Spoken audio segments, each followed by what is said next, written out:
After we finish, give her the envelope. Make sure he never sees it. Doctor, are you sure about this? The device activates in 7 minutes. She paid for a clean ending. The moment I heard Dr. Marcus Weld whisper, "Is his wife still in the waiting room?" While I was supposed to be unconscious, I knew my marriage was over. What I didn't know was that my life was about to be. Let me back up. My name is Owen Grant, and 3 weeks ago I thought I had the perfect suburban life. Beautiful wife Elena, successful tech consulting business, and a mother whose inheritance would set us up for life. The vasectomy was Elena's idea. We don't need kids cluttering up our future, Owen. Think about all the traveling we could do. I should have known something was wrong when she suddenly became interested in my medical procedures. Elena had never shown concern for my health before, not even when I broke my wrist fixing our garage door. But suddenly she was researching surgeons, insisting on Dr. Weld specifically because he was a family friend. "He's practically like a brother to me," she said, her green eyes sparkling with what I thought was affection. "I trust him completely." The morning of the procedure, Elena drove me to Weld's private clinic in her pristine white BMW. She'd been unusually attentive, making my favorite breakfast, and even packing snacks for afterward. I joked that she was treating me like I was having major surgery instead of a simple outpatient procedure. "I just want to take care of you," she said, squeezing my hand. Her manicured nails were painted crimson red. "Dr. Weld says the recovery is crucial. We need to follow his instructions exactly." The clinic was all marble and mahogany, the kind of place that screamed expensive.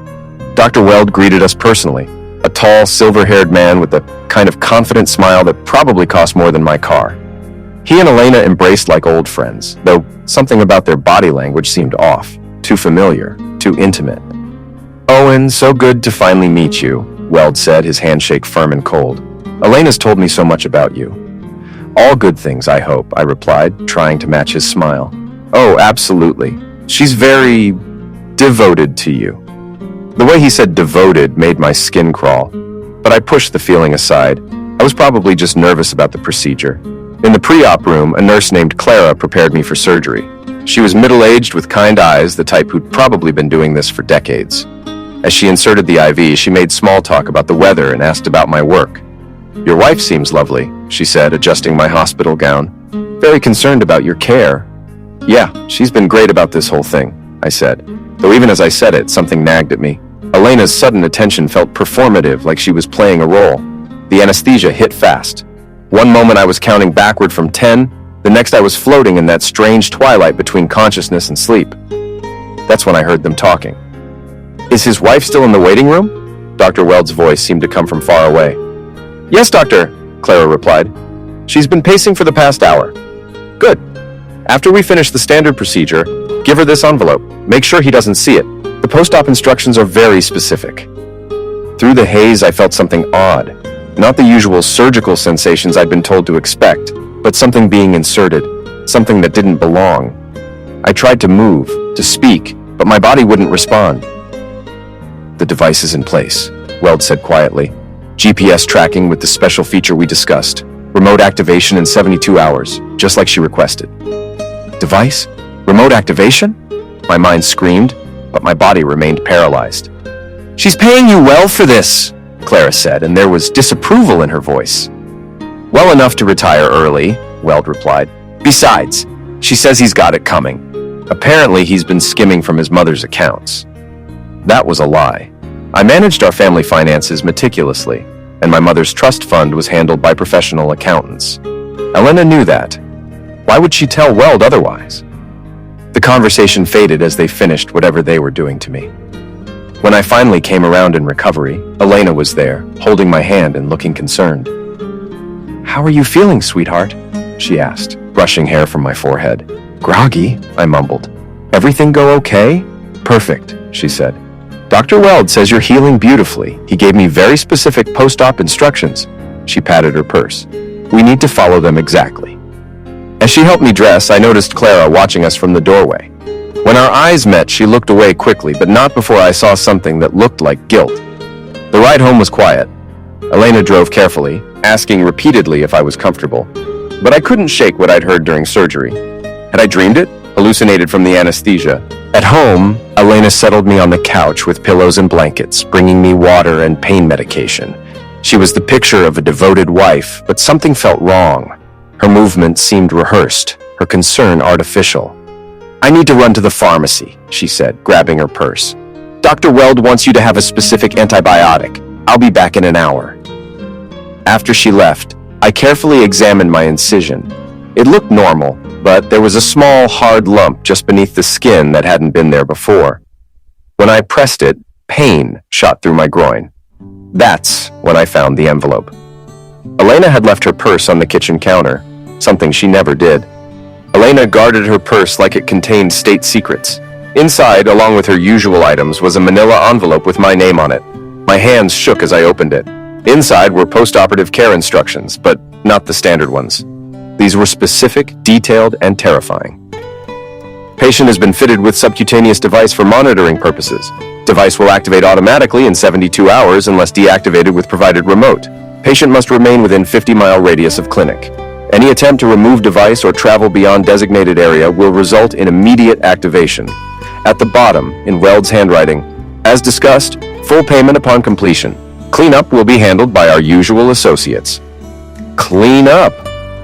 The words hit me like ice water. I read the document 3 more times, hoping I was misunderstanding. But the meaning was clear.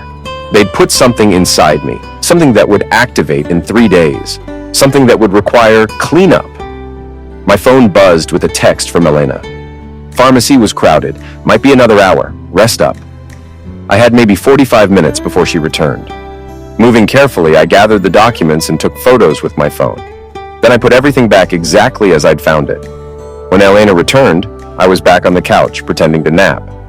She bustled around playing the caring wife, but now I could see through the performance. Every gesture was calculated, every word chosen. "How are you feeling?" she asked, settling beside me. "Better," I lied. "Just tired." "That's normal. Dr. Weld says you should rest for the next few days. No work, no driving, no stress." She smiled, but it didn't reach her eyes. "I'll take good care of you." That night, as Elena slept beside me, I stared at the ceiling and planned my next move. Whatever they'd put inside me, I had less than 3 days to figure out how to stop it. And I was starting to suspect that the woman sleeping next to me wasn't just planning to leave me. She was planning to eliminate me. I waited until Elena left for her charity meeting the next morning before making my move. She'd been unusually affectionate at breakfast, making my favorite pancakes and coffee, asking repeatedly how I was feeling. The performance was getting better, but I could see the calculation behind her green eyes. "I hate leaving you alone," she said, kissing my forehead. "But this meeting is important. The Children's Hospital fundraiser won't plan itself." Elena had never shown interest in charity work before.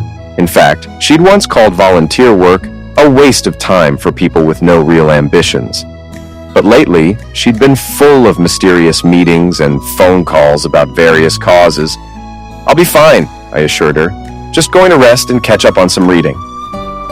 The moment her BMW pulled out of the driveway, I was on the phone with my best friend Derek Martinez, who worked as a paramedic. "I need a favor," I said without preamble. "And you're going to think I'm crazy. Crazier than the time you tried to build a hot tub in your garage? Shoot."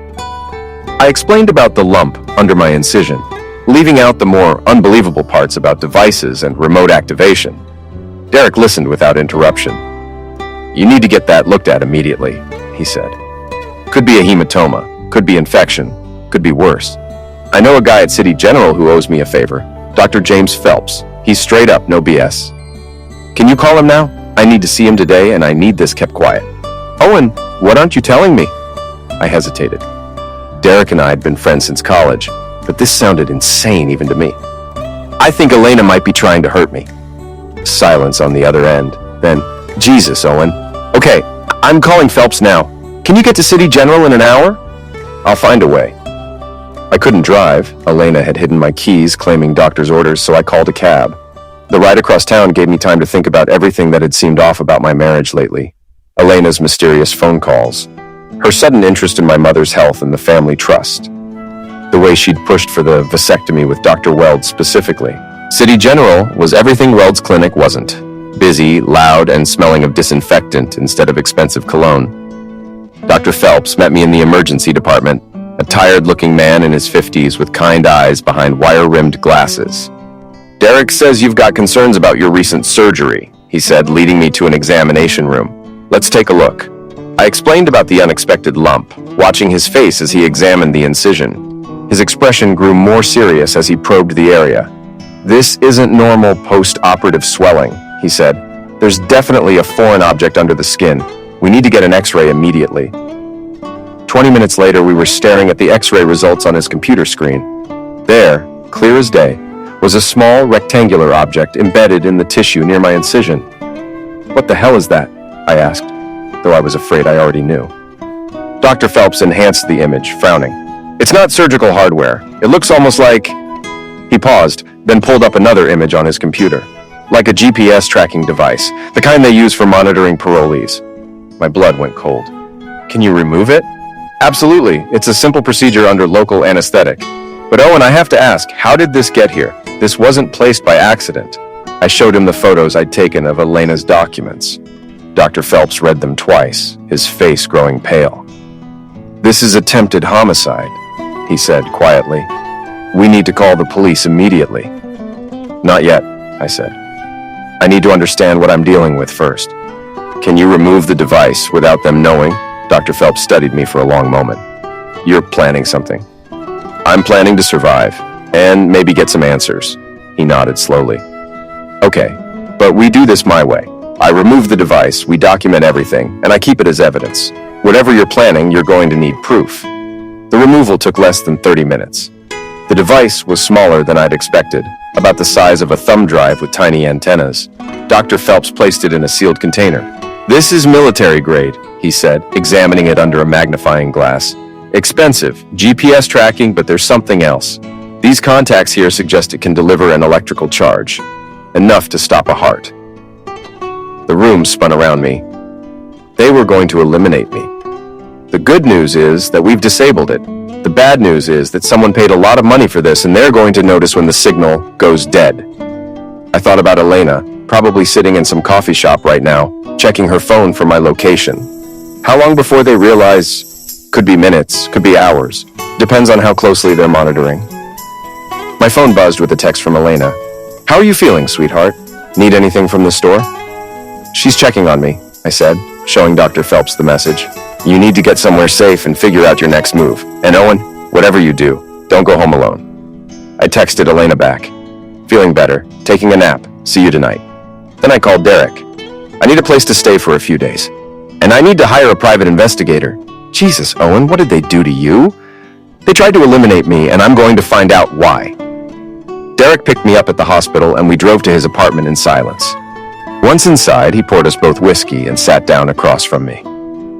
Tell me everything, he said. I did. Everything I'd overheard during surgery, the device, Elena's strange behavior, the documents. Derek listened without interruption, his expression growing darker. You know what this sounds like? He said finally. Insurance fraud. She marries you, waits for your mother's inheritance, then eliminates you and collects everything. But we don't have life insurance, that you know of.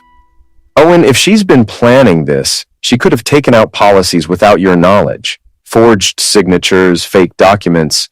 It's been done before. The thought made me sick. How long had Elena been planning this? Had any of our marriage been real? I know a PI, Derek said. Rico Saldana, ex-cop, works divorce cases mostly. He's good at finding out things people want to keep hidden. Set up a meeting, tonight if possible. Derek made the call while I sat there, trying to process everything. My wife had tried to have me eliminated. The woman I'd shared a bed with for 3 years had been planning to eliminate me for money. My phone rang. Elena. Hi, sweetheart, I answered, trying to keep my voice normal. I'm at the store. Do you need anything? More pain medication? Ice cream? I'm okay, just resting like you said. Good. I'll be home soon. I love you. Love you too, I lied. After I hung up, Derek shook his head. She's good. If I didn't know what I know, I'd think she was the perfect wife. She had me fooled for 3 years. The question is, what are you going to do about it?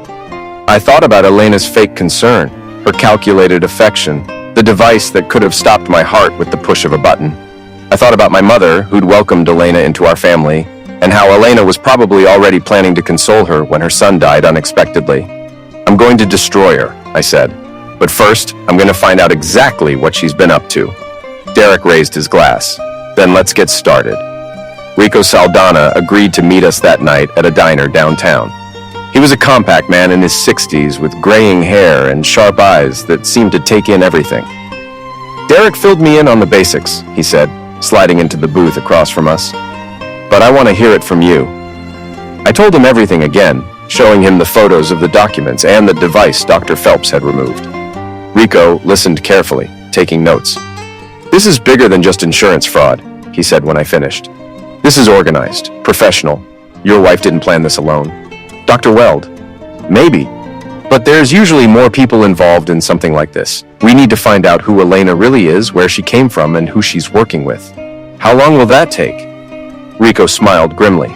For something like this, I work fast. Give me 48 hours and I'll have answers. But, Owen, you need to be careful. If they realize you know, they might try a more direct approach. What do you mean? I mean, they might stop being subtle and just shoot you. The thought should have terrified me, but instead I felt a cold anger settling in my chest. Elena had made one crucial mistake. She'd underestimated me. Let them try, I said. I'm done being the sufferer. Rico's first report came 36 hours later, and it was worse than I'd imagined. We met at a coffee shop across town, Rico sliding a thick folder across the table. His expression was grim.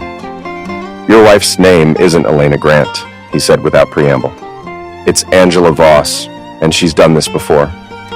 I opened the folder with shaking hands. Inside were photographs, documents, and newspaper clippings. The woman in the photos was definitely Elena, but younger, with different hair colors and styles. 3 previous marriages, Rico continued.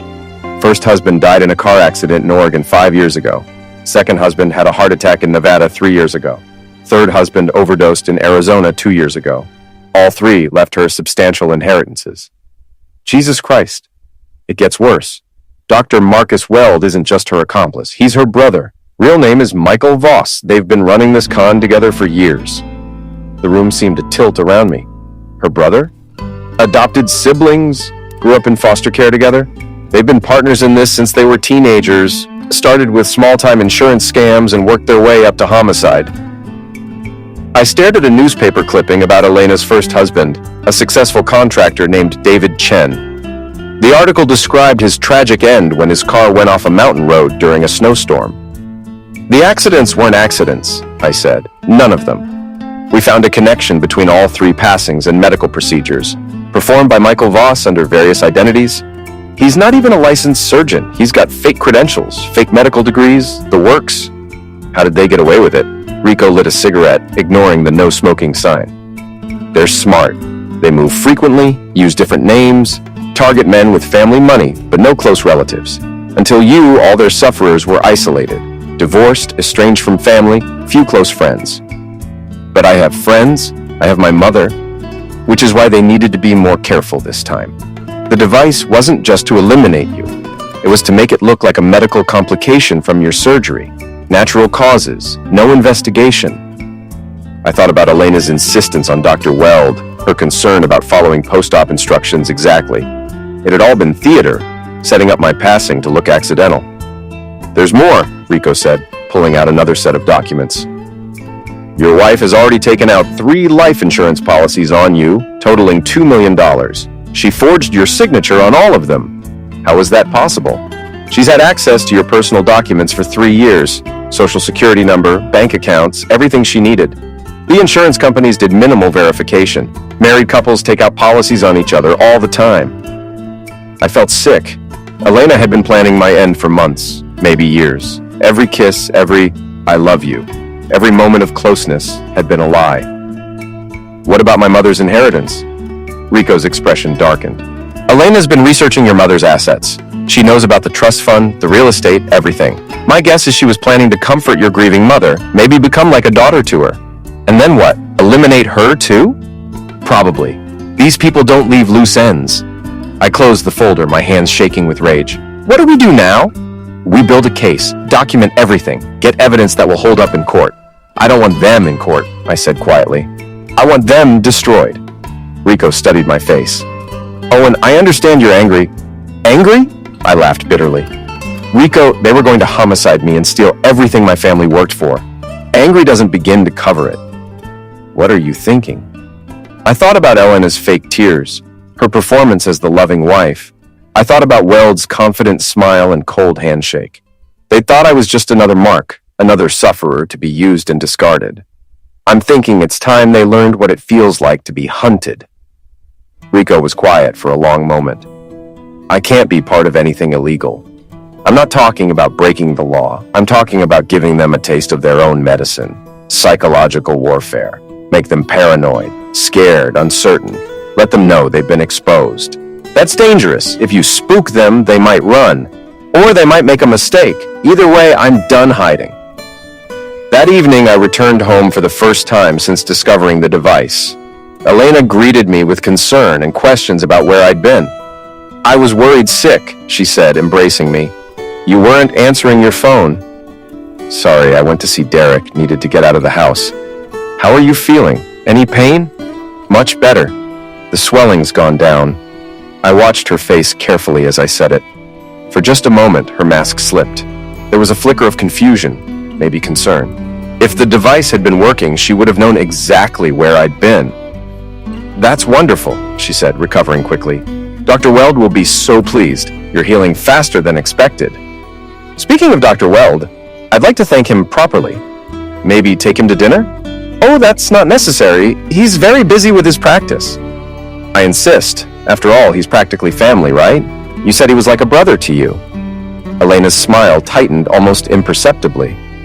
Maybe in a few weeks, when you're fully recovered. That night, as Elena slept beside me, I carefully went through her phone. She'd changed her passcode, but I'd watched her enter it earlier. Her messages were mostly innocuous, but I found what I was looking for in her deleted folder. Text thread with M. Device went offline yesterday. What happened? E. Not sure. He says he's feeling better. Swelling gone down. M. That's impossible. Check on him more frequently. E. Will do. Might need to accelerate timeline. M. No changes to plan. Stick to schedule. 48 hours. E. Understood. 48 hours. They were planning to eliminate me in 2 days. I screenshotted everything and sent it to Rico, then carefully deleted the evidence of my snooping. Elena stirred beside me but didn't wake. The next morning, I started my psychological campaign. I began small. Elena's morning coffee cup developed a hairline crack overnight. Her car keys went missing for 20 minutes before mysteriously reappearing in the refrigerator. Her favorite lipstick vanished from her purse. I'm losing my mind, she muttered, searching frantically for the lipstick. I could have sworn I put it right here. Stress, I said sympathetically. Maybe you should see someone about it. At lunch, I called Dr. Weld's office. This is Owen Grant, I told the receptionist. I'd like to schedule a follow-up appointment. Of course, Mr. Grant. How are you feeling? Wonderful. Better than I have in years. It's like I've got a new lease on life. There was a pause. I'll have Dr. Weld call you back. He called within an hour, his voice tense. Owen, how are you recovering? Fantastic, doctor. I feel like a new man. In fact, I feel so good. I'm thinking of getting a second opinion on your work. Maybe having another doctor take a look at the incision site. Silence on the other end. I don't think that's necessary, Weld said finally. Everything should be healing normally. Oh, I'm sure it is. But you know how it is. Trust but verify, right? I'm thinking of going to City General.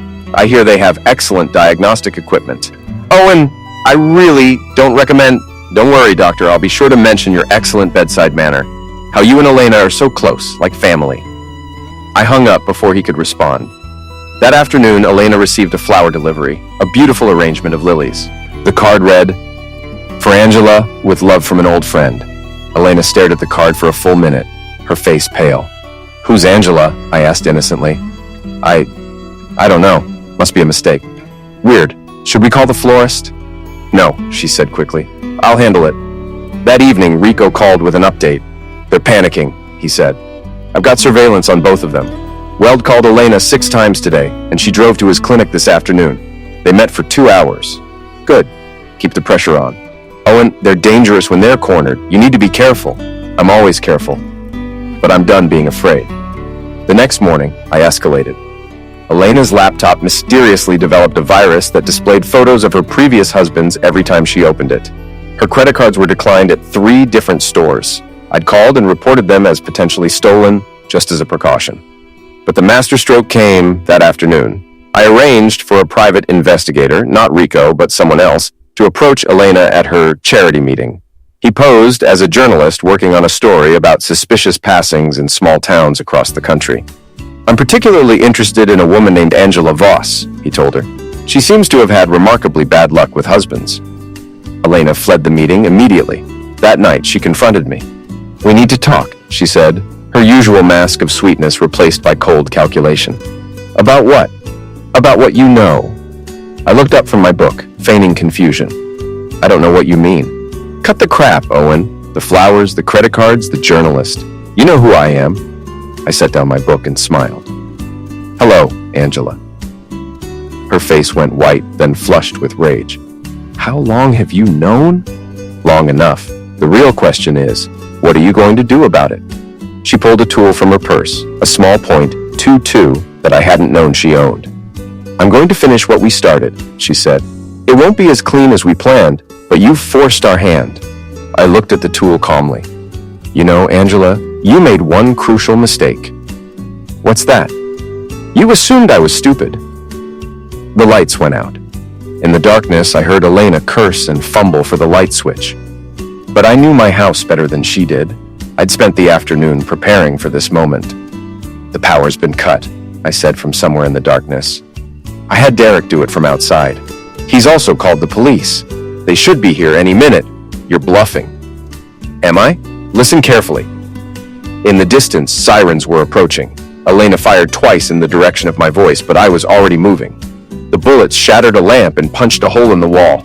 "Owen!" she screamed. "This isn't over!" But it was. The front door burst open and police flooded in with flashlights and weapons drawn. Elena was still holding the tool when they found her. As they cuffed her, she looked at me with pure hatred. "You have no idea what you've done. Michael will never let this go." "Tell Michael I'm looking forward to meeting him again," I said, "under different circumstances." They arrested Angela Voss that night on charges of attempted homicide, insurance fraud, and weapons violations. But I knew this was just the beginning. Michael Voss was still out there, and he had nothing left to lose.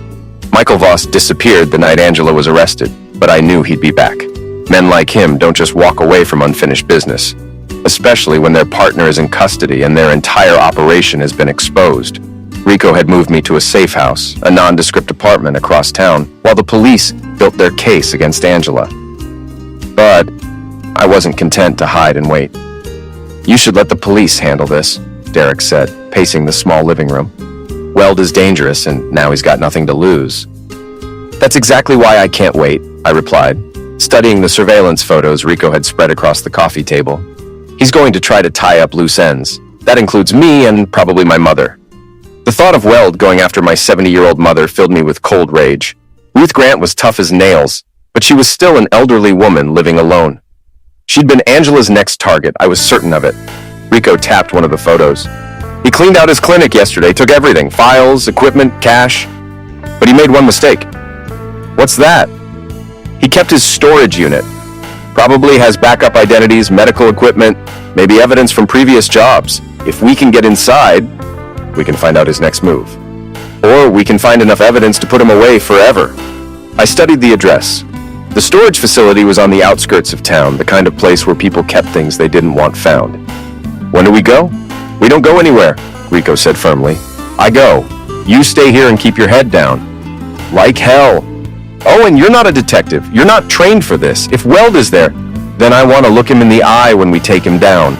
Derek and Rico exchanged glances. They thought I was being reckless, driven by emotion rather than logic. They were probably right, but I didn't care. This had become personal the moment Weld put that device inside me. "Fine," Rico said finally, "but we do this my way. You follow my lead, and if I say run, you run. Deal?" "Deal." We went that night, using Rico's van and surveillance equipment. The storage facility was poorly lit with minimal security, just a bored guard in a booth who was more interested in his phone than monitoring the cameras. Weld's unit was in the back corner, isolated from the others. Rico made quick work of the lock while I kept watch. Inside, we found a treasure trove of evidence. Medical equipment, including devices identical to the one that had been implanted in me. Fake IDs for both Weld and Angela, going back years. files on previous sufferers, including detailed financial information and photographs. But the most damning evidence was Weld's journal, a detailed record of every con, every homicide, every stolen dollar. He'd kept it all, probably as insurance against Angela or leverage for plea bargaining. Jesus, Rico whispered, flipping through the pages. He's got everything here. Names, dates, methods. This is enough to put them both away for life. I was examining the medical equipment when I heard footsteps outside. Rico heard them too, immediately switching off his flashlight and motioning for silence. The footsteps stopped directly outside our unit. "I know you're in there," Michael Voss called out. His voice was calm, almost conversational. "Owen Grant, the man who destroyed my sister." I felt Rico tense beside me. We were trapped. The storage unit had only one exit, and Weld was blocking it. "She's not your sister," I called back. "She's your partner, your accomplice in homicide. Family is what you make it, Owen. Angela and I made our family out of necessity, out of survival. We've been together since we were children, protecting each other, taking care of each other, and you destroyed that. She tried to homicide me. She tried to give you a peaceful end. More mercy than you deserved, frankly. But now things have to be messier." I heard the sound of liquid splashing against the metal door of the storage unit. The smell of gasoline filled the air. "You're going to burn to end, Owen. You and your private investigator friend. Just like my first foster father, who thought he could touch Angela and get away with it." Rico was already on his phone, texting frantically. Backup, I hoped, or the fire department, but help wouldn't arrive in time. "You know what your problem is, Michael?" I called out, buying time. "You think you're smarter than everyone else, but you made the same mistake Angela did." "What's that?" "You underestimated me." I pulled the fire extinguisher from the wall mount and signaled Rico. He nodded, understanding immediately. "You're trapped, Owen. There's nowhere to run." "I'm not running."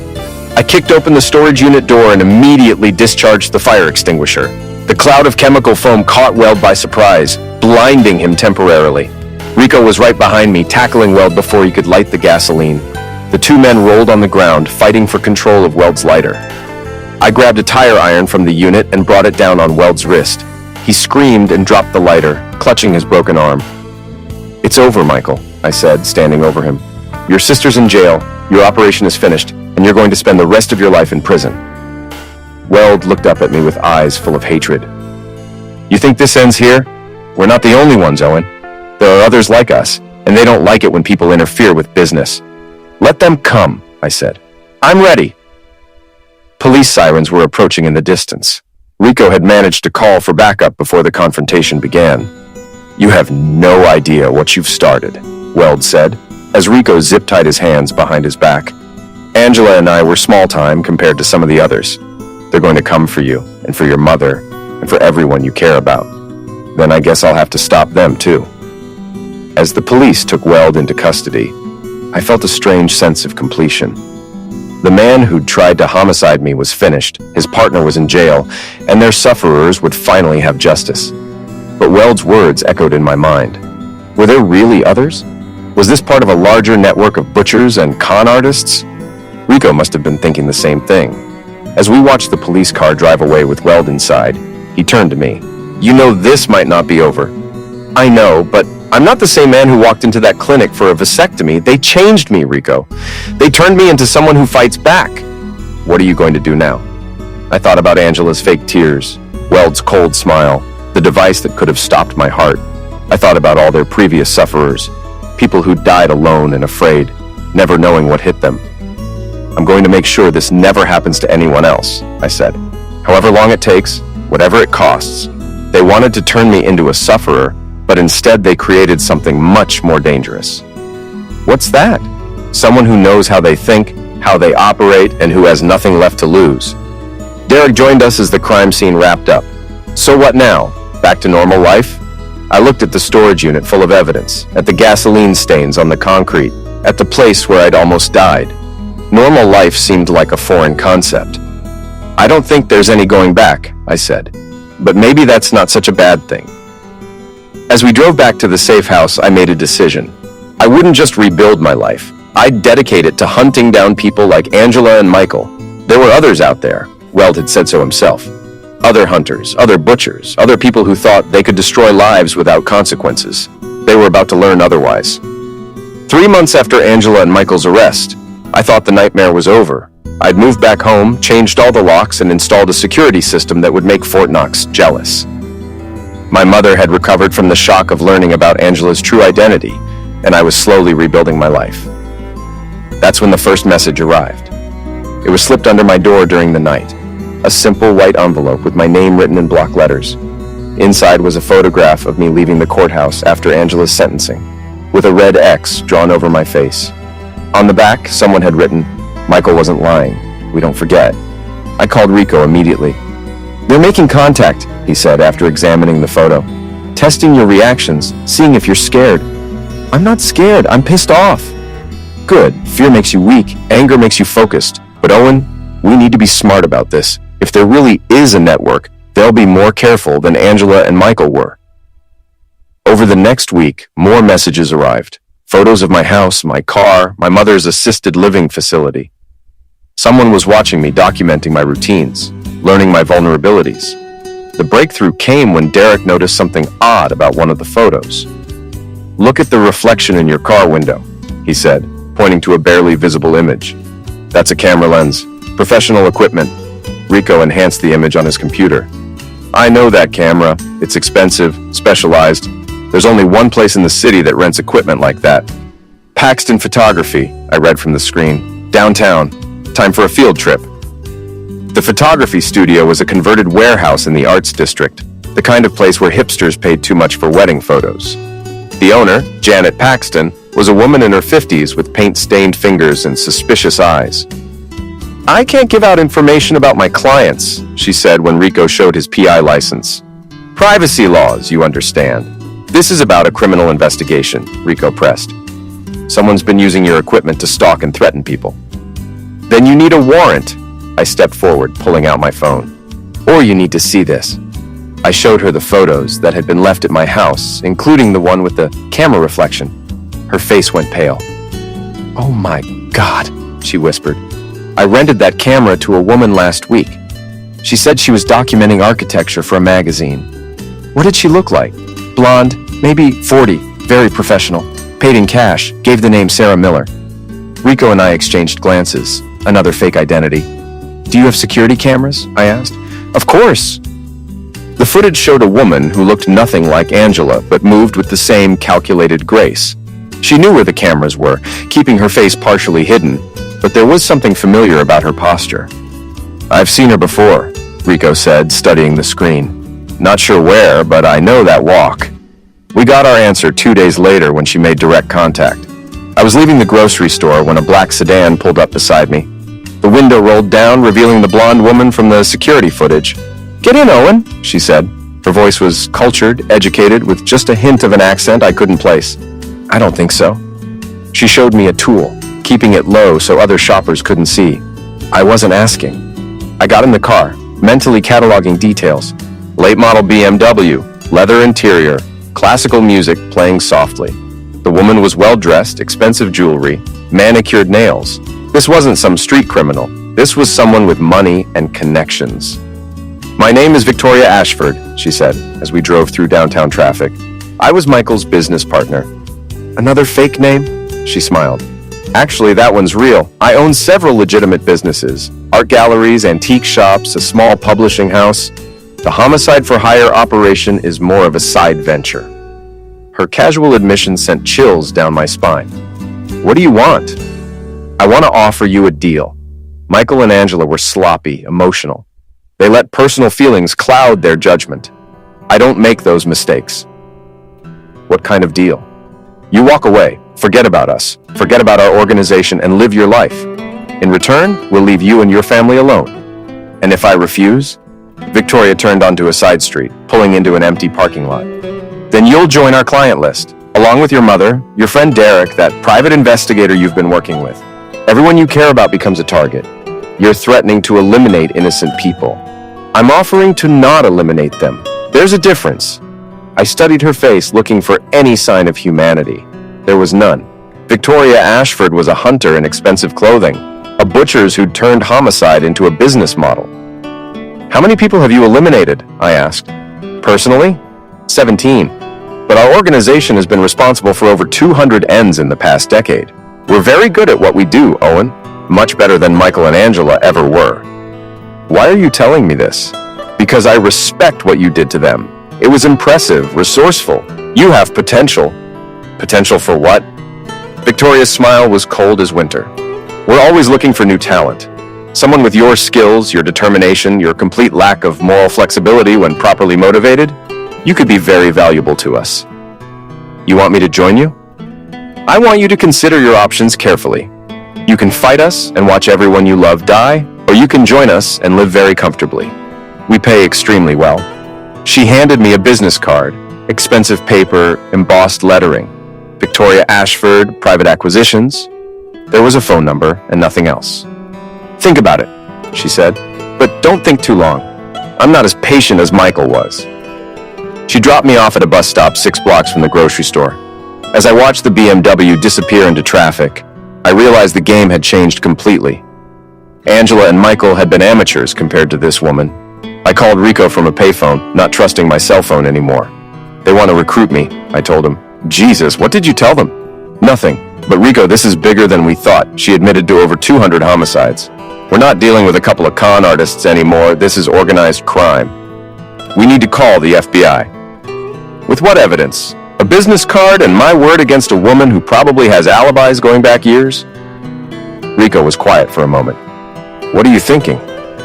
I looked at Victoria's business card, thinking about her casual admission of homicide, her threats against my family and friends. I'm thinking it's time to go hunting. Owen, these people are professionals. They're not going to make the same mistakes Angela and Michael made. Then I'll have to be better than I was before. That night I sat in my living room with Derek and Rico planning our next move. Victoria had given me a way to contact her, which meant she expected an answer. The question was what that answer should be. You could pretend to join them, Derek suggested. Get inside information. Find out how their operation works. Too dangerous, Rico said. If they suspect you're working against them, you're dead. I'm dead anyway if I don't do something. She made that clear. I thought about all the people Victoria's organization had eliminated, all the families destroyed, all the lives cut short for money. Someone had to stop them, and it looked like that someone was me. I'm going to take her deal, I said finally. Owen, Derek started, not the recruitment offer, the other one. I'm going to pretend to walk away, make them think I'm scared. Then I'm going to hunt them down one by one. Rico shook his head. That's self-destruction. Maybe. But it's better than letting them continue eliminating innocent people. I picked up Victoria's business card, studying the elegant typography. Tomorrow, I would call her and tell her I was walking away. I would lie convincingly, make her believe she'd won. Then I would show her what a real hunter looked like. I called Victoria Ashford the next morning, using a voice that I hoped conveyed defeat and fear. I've thought about your offer, I said. You win. I don't want any part of this anymore. A wise decision, Owen. I knew you were smarter than Michael gave you credit for. I just want to live my life in peace. No more investigations, no more revenge fantasies. I'm done. Excellent, of course. We'll need some assurance of your commitment to this arrangement. My blood went cold. What kind of assurance? Nothing too onerous. A small task to demonstrate your sincerity. Consider it a gesture of good faith. What kind of task? There's a man in Chicago who's been asking uncomfortable questions about some of our previous work. A journalist named Thomas Reed. We need him to stop asking those questions. You want me to eliminate him? I want you to convince him that his investigation is unhealthy. How you accomplish that is up to you. Victoria gave me an address and a deadline. 72 hours. If Reed was still investigating after that, she would assume I wasn't serious about our arrangement. After I hung up, I immediately called Rico. She wants me to intimidate a journalist in Chicago, I told him. A man named Thomas Reed. It's a test. She's seeing if you'll actually cross the line. Or she's eliminating a threat and making me complicit at the same time. Either way, I need to get to Chicago. Owen, if you do this, even if you don't actually hurt the guy, you become part of their organization. There's no going back. I'm not going to hurt him. I'm going to warn him and get him to safety. But Victoria needs to think I've completed the job. Rico was quiet for a moment. You have a plan. I have the beginning of a plan. The rest I'll figure out as I go. I flew to Chicago that afternoon using cash and a fake ID that Rico had provided. Thomas Reed worked for a small investigative newspaper, the kind of publication that specialized in stories the major outlets wouldn't touch. I found him at a coffee shop near his office, a thin man in his 30s with tired eyes and ink-stained fingers. He looked like someone who'd been working too hard for too long. Mr. Reed? I sat down across from him without invitation. My name is Owen Grant. I think we need to talk. He looked up from his laptop, immediately suspicious. I don't know you. No, but you've been investigating people who know me. Victoria Ashford and her associates. Reed's expression changed, becoming more alert. How do you know about my investigation? Because they sent me to stop it. Permanently, if necessary. I showed him Victoria's business card and explained the situation. My history with Angela and Michael, Victoria's recruitment attempt, the task I'd been given. They want you dead, I said bluntly, and they've made me the weapon. Reed paled. Jesus Christ. I knew I was onto something big, but I didn't realize. What have you found? He pulled out a thick folder. Names, dates, connections. Victoria Ashford's organization isn't just a homicide-for-hire operation. It's a full-service criminal enterprise. Money laundering, identity theft, insurance fraud, contract eliminating. They've got connections to organized crime families, corrupt politicians, dirty cops. How many people are involved? At least 50 that I can identify. Maybe twice that number. They operate in cells, so most members don't know about the others. Very sophisticated, very careful. Not careful enough, apparently. Reed smiled grimly. I've been working on this story for 2 years. Started with a simple insurance fraud case and kept following the connections. Victoria Ashford is just the tip of the iceberg. Do you have enough evidence to bring them down? Maybe, but I need more time, and I need to stay alive long enough to publish it. I made a decision that would change everything. What if I could get you inside information, direct access to their operations? You're talking about going undercover. That's incredibly dangerous. I'm already in danger, we all are. But if I can convince Victoria that I've eliminated you while actually helping you gather evidence, it could work, Reed said slowly. But if they catch you, then I'll be dead. But at least I'll have tried to stop them. We spent the next 6 hours planning. Reed would disappear, leave town, stay with friends, keep a low profile while continuing his investigation remotely. I would stage evidence of his accident to satisfy Victoria. The plan was simple but risky. Reed would crash his car into a guardrail on a remote stretch of highway outside the city. The car would catch fire, destroying any DNA evidence. By the time authorities arrived, there would be nothing left but burned wreckage and a body too damaged to identify. Except there wouldn't be a body. We found the perfect location, a bridge over a deep ravine, isolated and rarely traveled at night. Reed's car was old enough that the safety systems wouldn't prevent what we needed to do. At midnight, we put the plan into motion. Reed accelerated toward the guardrail while I prepared the incendiary device. Nothing fancy, just gasoline and a timer. At the last second, Reed jumped from the moving car. The crash was spectacular. The car punched through the guardrail and tumbled into the ravine, exploding in a ball of flame. From a distance, it would look like a tragic accident. A tired journalist who fell asleep at the wheel and paid the ultimate price. Reed and I watched from a safe distance as emergency vehicles arrived. The fire department put out the blaze, but there was nothing left to save. The car was completely destroyed, and the intense heat had eliminated any evidence that might contradict our story. Thomas Reed is officially dead, I said as we walked back to my rental car. Now you can investigate them without looking over your shoulder. What about you? You still have to deal with Victoria. Leave that to me.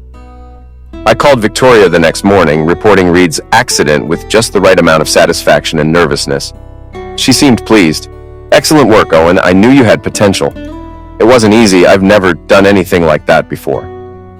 The first time is always difficult. It gets easier. What happens now? Now you become a full member of our organization.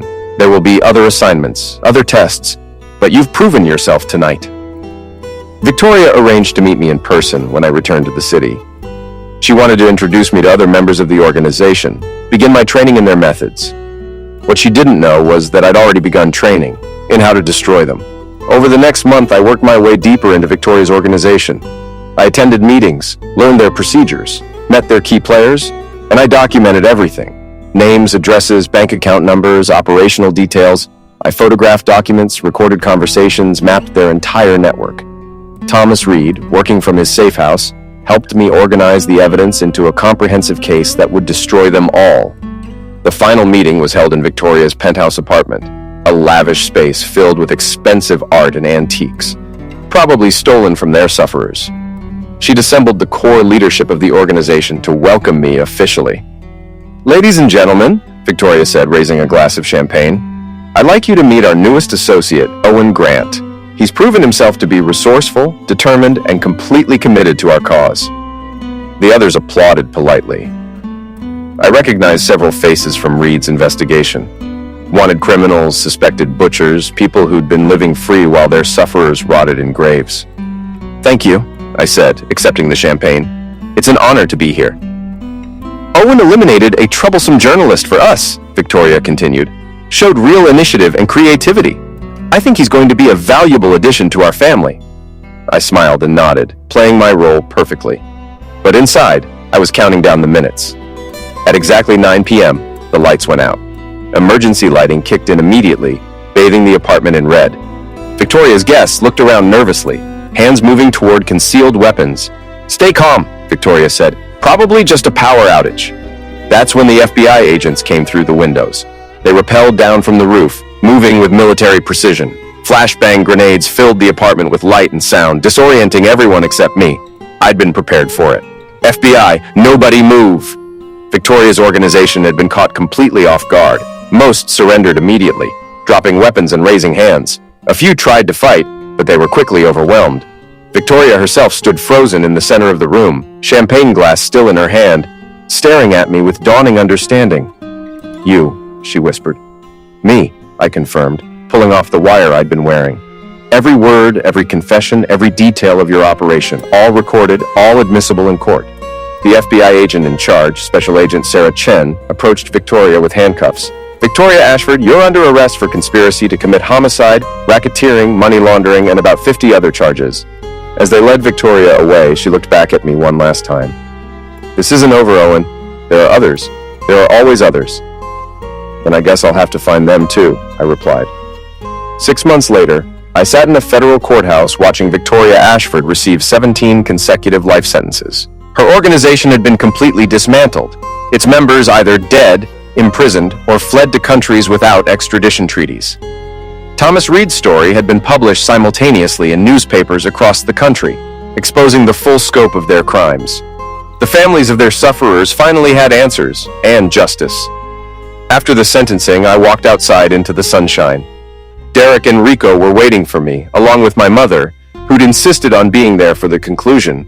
"So what now?" Derek asked. "Back to normal life?" I thought about Victoria's final words, about the other hunters still out there, still hunting innocent people. I thought about Angela's fake tears and Michael's cold smile and all the sufferers who would never see justice. "I don't think there's such a thing as normal life anymore," I said. "But maybe that's okay." "What are you going to do?" I looked at the courthouse, at the place where monsters had finally faced consequences for their actions. "I'm going to keep hunting. There are others out there, just like Victoria said, and they need to know that someone's coming for them." "That sounds dangerous," my mother said. "Living is dangerous, Mom, but letting evil people hurt innocent sufferers is worse." As we walked away from the courthouse, I felt a sense of completion that I'd never experienced before. The scared man who'd gone in for a simple vasectomy was gone, replaced by someone harder, more focused, more dangerous. Angela and Michael had tried to make me a sufferer. Instead, they'd created their own worst nightmare. Someone who understood how hunters think, how they operate, and how to stop them. The hunt would continue. There would always be another Victoria Ashford, another network of butchers, another group of people who thought they could destroy lives without consequences. They were about to learn otherwise.